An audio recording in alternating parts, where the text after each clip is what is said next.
slide. Maybe someone wants to see when you scan the code.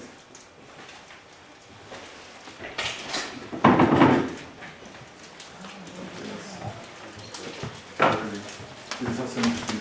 Press this one. It's my wallpaper. That's me. What is this one? It's in very different languages. And this is the website and you can download it.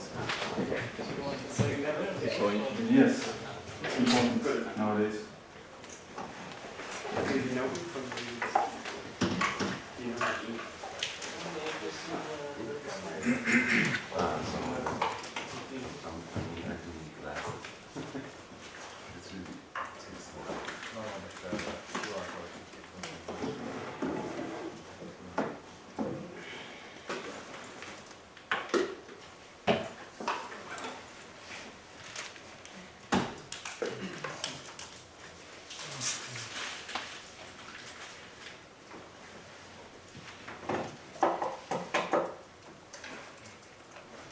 Some kind of features.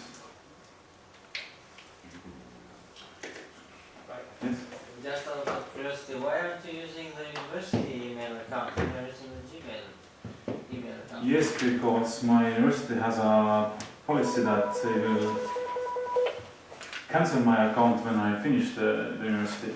But if I share the email address, which will not work in future, so I will break my contacts. Yes, you can reach me by university address also. I have a website where is 12 of addresses written, but actually this university uses also Google Apps, but and Google Apps doesn't restrict. You can create as many accounts as you want, so the policy is still quite restricted. But maybe you want to say something? Well, just, are you ready upstairs? There is recording. It's recording, great. Oh. Alright, so I think everyone's already understood that you're Edmund Laugasson and that you're going to talk to us about why free software is important in education. So please go ahead. Very well. Thank you. Well, some keywords for the beginning. Why this would be important. Sharing the knowledge is the main goal, I would say, and also sharing the tools, software, social responsibility, independence, and so on. But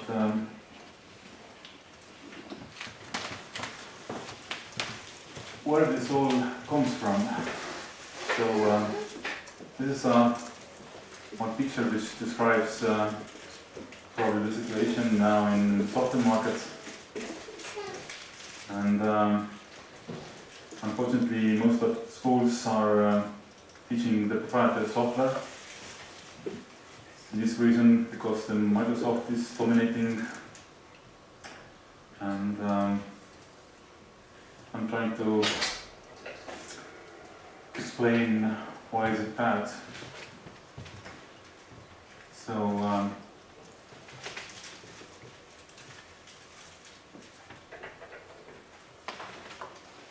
the first thing is freedom.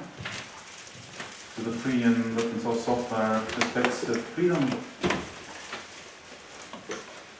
but proprietary software will take away users' freedom.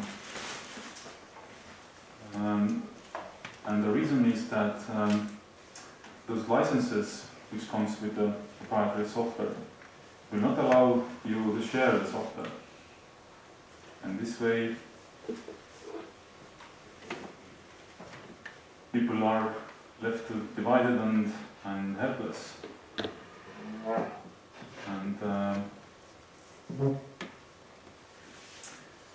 so you cannot share the programs what you bring to school, and yeah. Proprietary is not for education. It's not good for education. So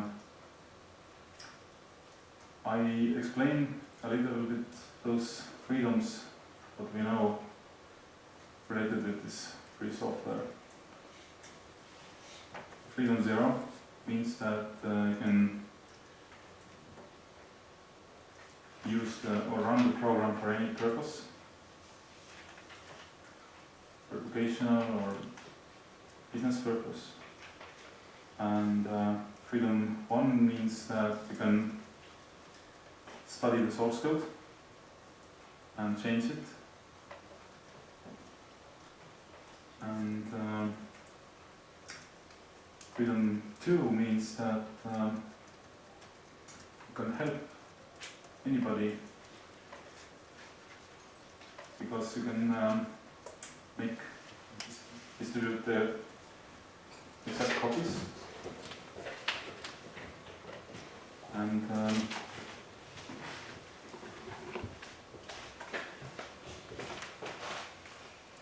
you can also modify it. So the main difference is that with the proprietary, that proprietary software doesn't allow you to modify and to share with others. So this is the situation what is currently in our schools nowadays.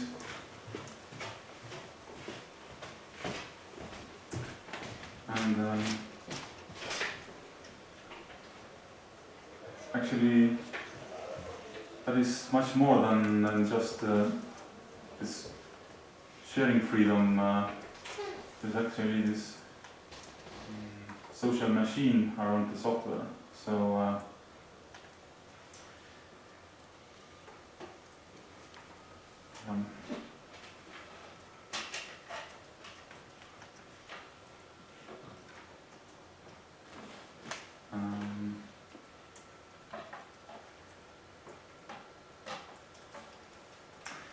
but of course, the money is the most important nowadays, and I will talk a bit about this situation in Estonia, and this money was the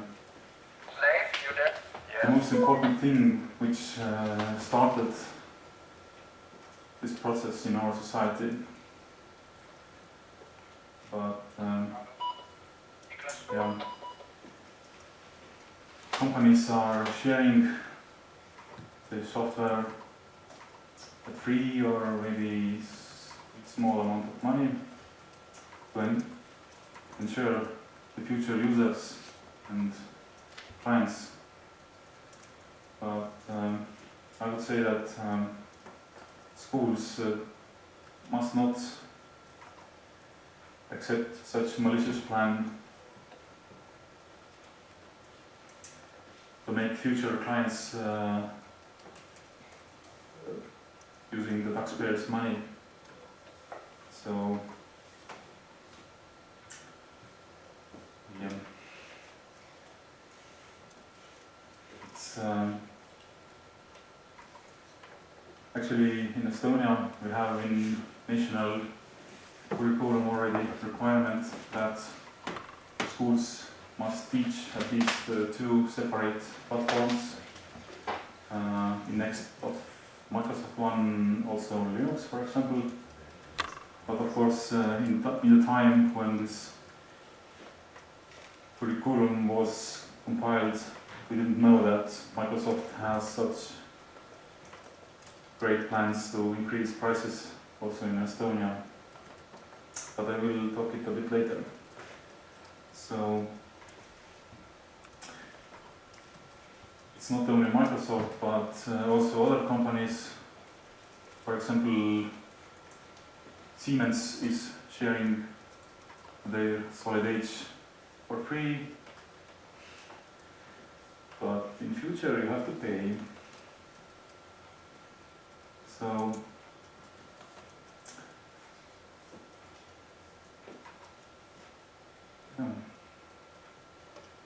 schools must refuse to use this proprietary software, but it's quite hard, and I guess hardest part would be not this technical possible incompatibilities, but the hardest part would be people's attitudes and preconceptions, and to break them. So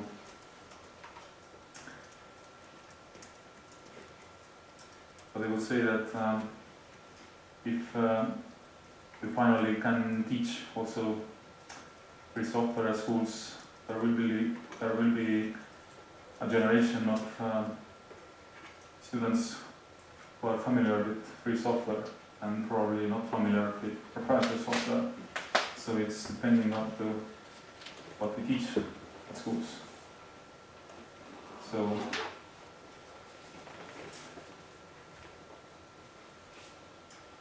but also we need good programmers. Currently in Estonia there are some kind of 6,000 free job places for programmers and database administrators, and I would say that using the free software they can investigate source code and have better access to the knowledge.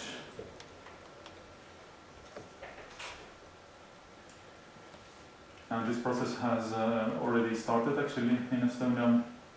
We have one project called, may say, Programming Tiger, and this project is now spreading on Estonian schools, and they are looking for students who wants to program. So, yeah. But actually, the main moment would be this cool spirit what comes with free software. So if I can share the software, I can help my friend or anybody else, and this reason each class or students should have a rule that if you bring some program, you have to share it so anyone will know it and can use it. So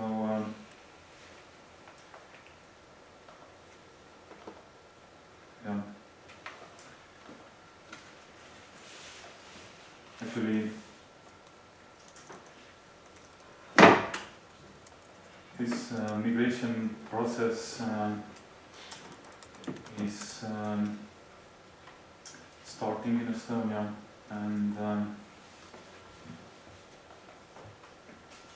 this should be started already 2 years ago, but nobody didn't still believe in Estonia that this really will happen. But nowadays, when first of our contracts with Microsoft has been started to end, so companies are asking much more money now, and then decision makers started to see that yes, this price increasing might be true, and this is up to 25 times even, depending on licensing scheme they are using. Mostly they are using this school agreement, which is very popular and which requires that all your computers must be licensed in schools. And actually, the Estonian government has been done 5 state procurements in the free and open source software field, but these procurements did not have such power as expected. One procurement was a software interoperability framework 2011. The one purpose from this procurement was also create a network of free software experts in Estonia. They created actually one foundation about companies who are ready to offer free software support in Estonia, but actually when people do not know about the software, about this free software, they will not ask any support. And computer companies still selling computers by Windows, and yeah, this procurement didn't have such effect as expected. And the rest of 4 procurements were in the field of LibreOffice, but also these procurements didn't have such effect.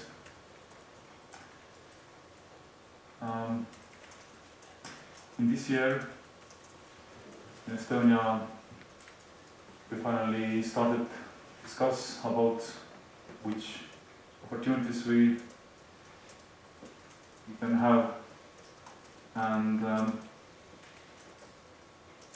after several meetings we finally decided that most of Estonian schools will not use the Microsoft Office version in future,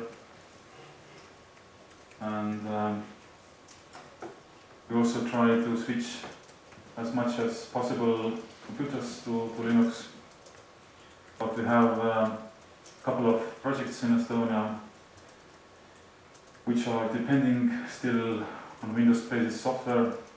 For example, this CNC milling machines and some Lego robotics. These software are still depending on Windows-based software. Actually, there are projects like linuxcnc.org, but this has not yet been tested enough, and there is no educational material, not yet, so it takes some time.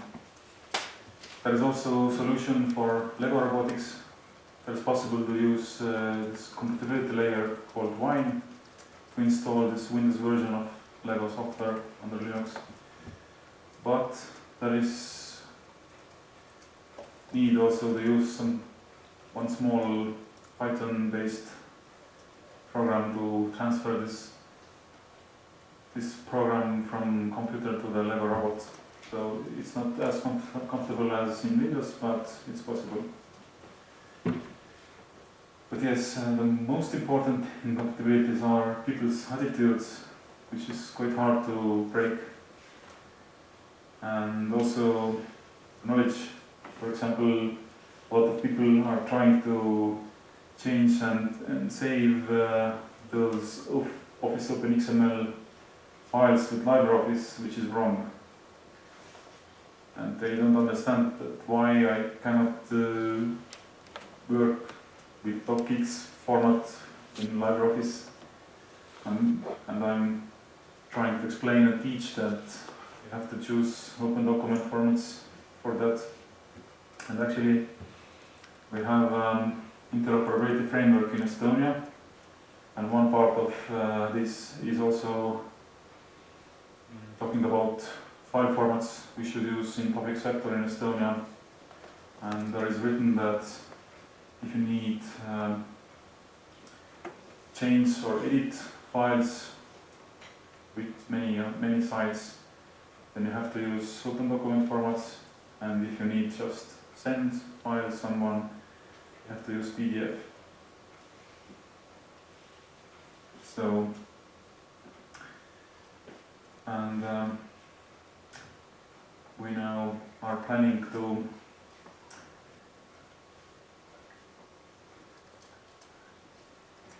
switch free software, and instead of this Active Directory stuff, we are planning to use this Open LDAP, and the file sharing probably NFS if it will be enough secure, and probably SSH file system, and Office Suites will be post LibreOffice. Probably we will use Ubuntu distribution, but we actually have Estubuntu in Estonia, which is a customized version of Ubuntu. It uses the same GNOME desktop and has also our identity card software built in already, and also several multimedia codecs and our language file support and so on. But yeah, these are steps what we need to do if we want to switch to the free software. And if to remain this old-fashioned stuff, we have to pay up to 25 times more, and some of Estonian schools have idea that, oh yeah, we have OEM licenses, why we can't just use them, we don't need to pay. But most of them are Windows XP based licenses, and even in Russian language, because this was cheaper when this procurement was. So it is not actually a good idea, but it takes some time to explain it to the decision makers. Yeah. There is some kind of genuine program at Microsoft. If you have a computer without any license, then you can get full installation disk. And actually this is the only one opportunity to get, for example, this Windows 8 full version.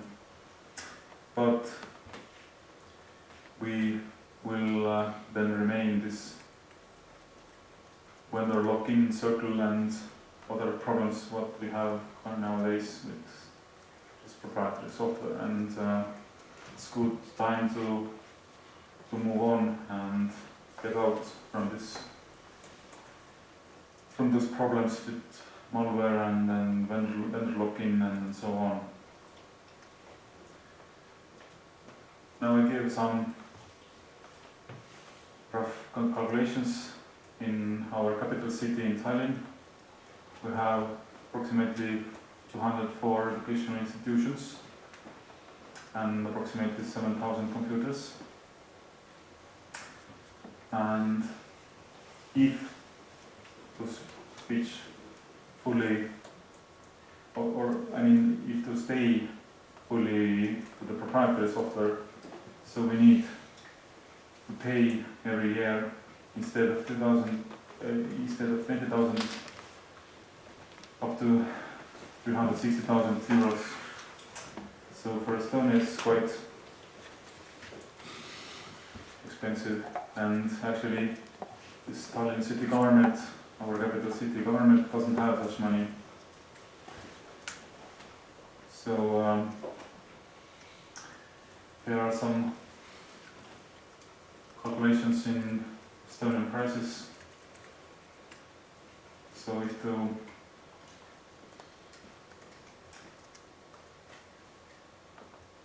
pay for installation for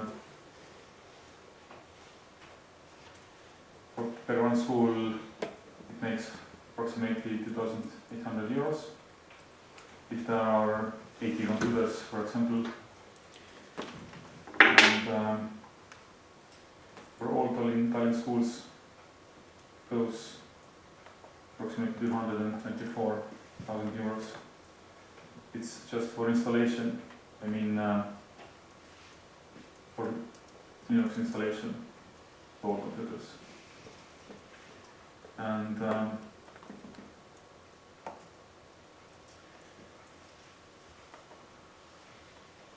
teachers training calculations. So it makes approximately 25,200 euros for all Tallinn schools. And also specialists need to be educated, and it will be much less, but yeah, 14,000 euros approximately. And it all makes together 263,200 euros. It will be actually a one-time expense, and this would be the switch cost from proprietary to the free software in Tallinn, capital city of Estonia basis. Of course, these maintenance costs remains also proprietary software, so we don't calculate them here. But when to remain to this old system, then cost will be, or has to be paid every year, because this is rental, and it makes altogether almost 400,000 euros per year. Yes, Skype belongs now to Microsoft, and who knows what will happen next. But actually, it is not only money, but if you remain to the proprietary, then we will remain this vendor lock-in, malware, and other problems what comes from them. And I guess it's right time to switch to free software, and in this situation in Estonia. And I am actually planning several activities in this field. The most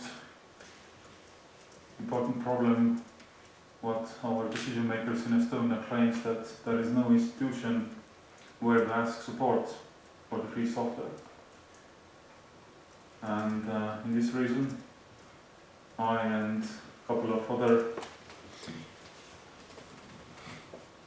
people in Estonia, we are planning to create free software competence center, which should offer support especially for the public sector and later also other sectors, of course. And we are not only offering support, but also a bit do some developments. These logos here are related with our current projects. The most important is this Ubuntu. This is the customized version of Ubuntu. We are using Ubuntu customization kit for that. And we have already several versions out. Usually they are coming 1 or 2 months later than official release of Ubuntu. We had first versions Ubuntu based on KDE, but now we are using the mainstream. It means GNOME based desktop. And we have also plans to use this LXDE, this lightweight desktop environment, for older computers. especially those computers which have currently Windows XP, and this is the maximum for them. And I guess the latest version of GNOME will not run smoothly on those computers, so we need something lightweight. And actually, in Tallinn now, in our capital city, is starting one pilot project, and I'm consulting this project as an expert. And we are planning to move 3 schools and 2 kindergartens completely to the free software. So it means Linux as operating system and LibreOffice as Office Suite, and of course a lot of educational software. So this is just beginning, and currently also we have established a new organization in Estonia for schools. It is Educational Technologies Institution. They are responsible about educational software for schools. So we're trying to influence them. For example, first this Open LDAP server, which is, I guess, the hardest part of this transition, because currently in Tallinn we have live at edu. This is a Microsoft project which involves a lot of schools currently in Tallinn, but we have to offer something instead of it, and I guess this LDAP server will be one of the best choices. So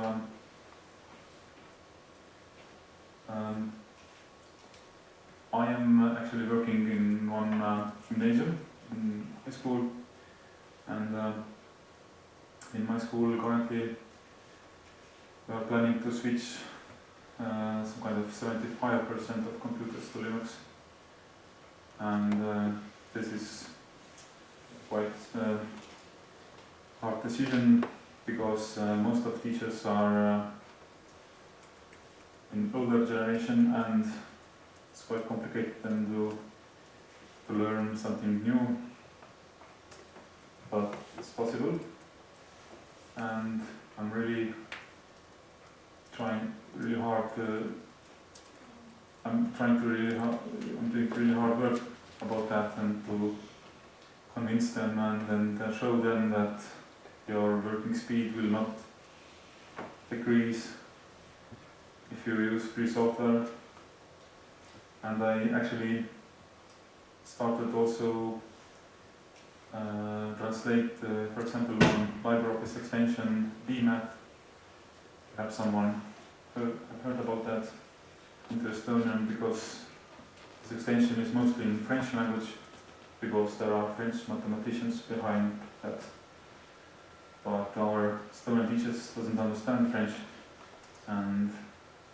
but it offers quite great opportunities to enter mathematical equations. I guess I would say much better possibilities than Microsoft Word equation editor. So this would be one advantage about this software. Yeah. Okay. I would answer the questions if you have some.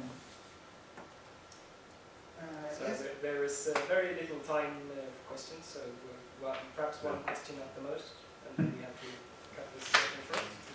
But please go ahead. Okay. And please brief answer. Okay. Unfortunately, we can't just snap our fingers and make the proprietary software disappear, but how much do you think we can tolerate while we're transitioning towards free software? in terms of non-free drivers, non-free firmware, things like that? Very few, I would say, because usually this all this hardware will work. But yes, we have some of them, and if there is no other way, we have just buy new hardware, because this is actually already a couple of years ago in our state procurements that if to buy any hardware, it should be compatible with Linux. So, And I think not just compatible, but no non-free components, because what I fear is that if we allow some, all the software works and all the computers work, we'll just say mission accomplished and go home while there's still work to do. Yes. I'm sorry, but I will have to cut that discussion short to give people the time to move between the rooms. And I'm sure you can continue this discussion. Actually, it's the next session 15 minutes past. Is it 15 minutes past? Yes, so we still have plenty of time. Oh, I'm so sorry. Then please go ahead and ask all questions you want. You're right, you're right. It starts 15 minutes past. No. So, yes, please. you have 10 minutes left. Yes. I'm so sorry. So, did you want to comment on his comment? Yes, actually, I would say that, for example, I had in my school one Canon device which has latest drivers for Windows Vista, so I couldn't get work even under Windows 7 or Windows 8, but so we can't just say that, yes, if I take Windows, any other hardware will work. No, it's not so. So, yes. Always we have to look which operating systems are supported in that hardware what we will buy. So, Windows doesn't guarantee that everything will work.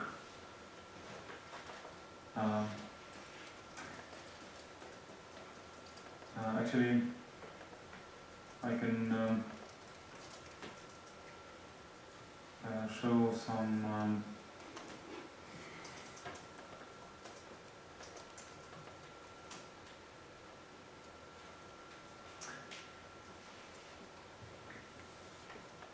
we don't have internet.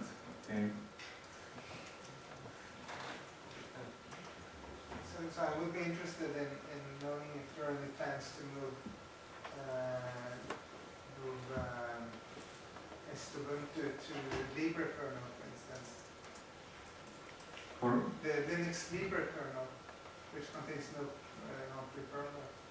Or at least have it as an option when it actually works with your hardware. actually, I would say that Ubuntu has a very good hardware support, and yes, I know there's already some spying inside Ubuntu, but we don't need to use those advertising components. But actually, I guess this Ubuntu kernel is pretty much enough for our requirements. So.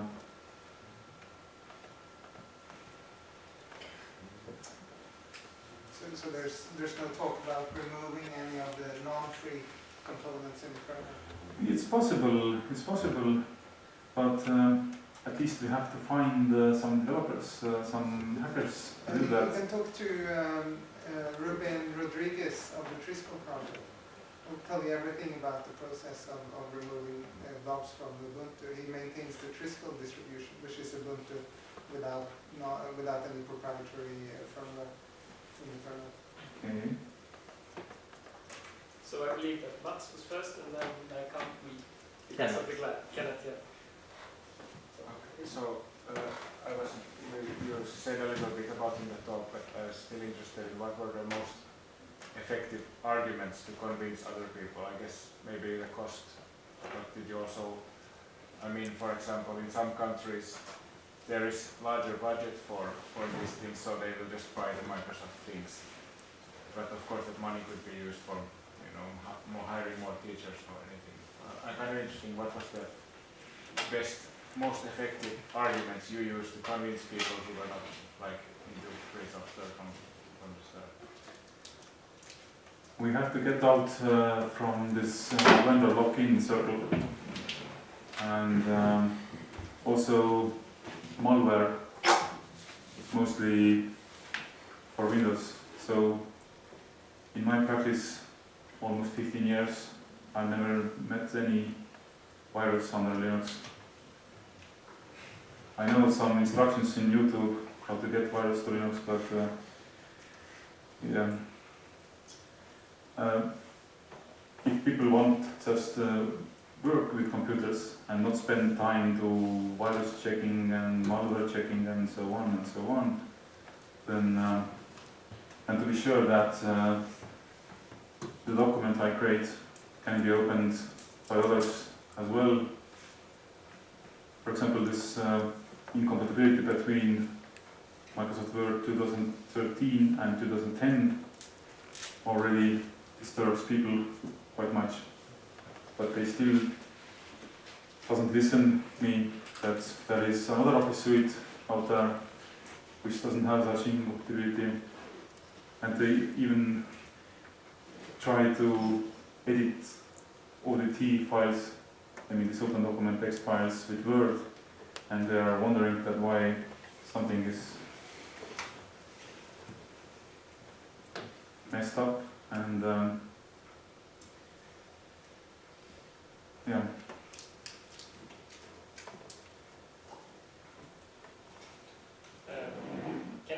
Yeah, right. I read a couple of weeks ago there came a paper from the Mid-Sweden University regarding integration of IT in school, and this was, albeit in the age range, in the lower ages, but they had a look at how personnel were reacting to IT generally, and that the headmaster, the principals, and the staff, they were looking at cost, as you mentioned, and also at what they could gain administratively, of course, but that the teachers, who often are the hardest to convince that this is a good idea, were more looking at the benefits for the pupils, what they could gain in teaching the kids. And you mentioned the freedom of vendor lock-in, but do you have any other ideas of how you convince the teachers? No?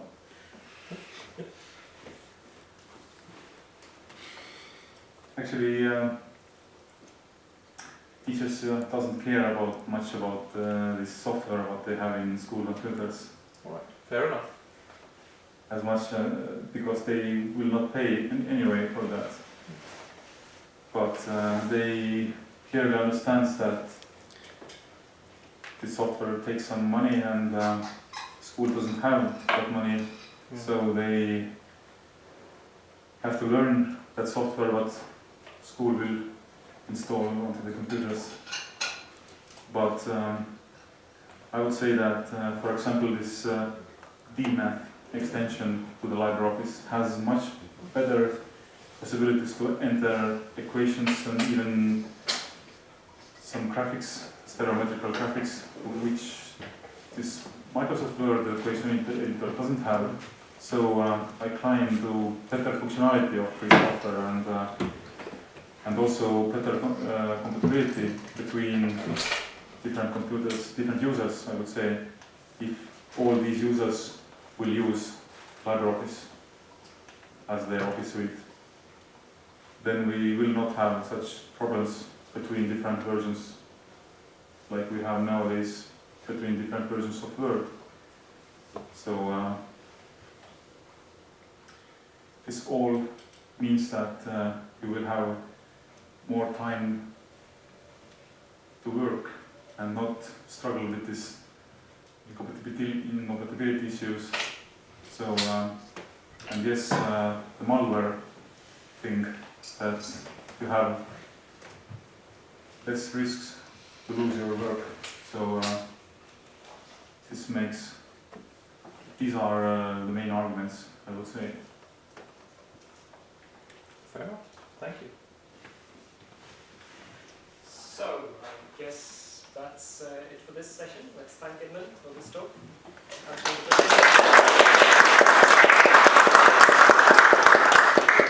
And now it's time to go get coffee. In a quarter of an hour, we will have a talk on human rights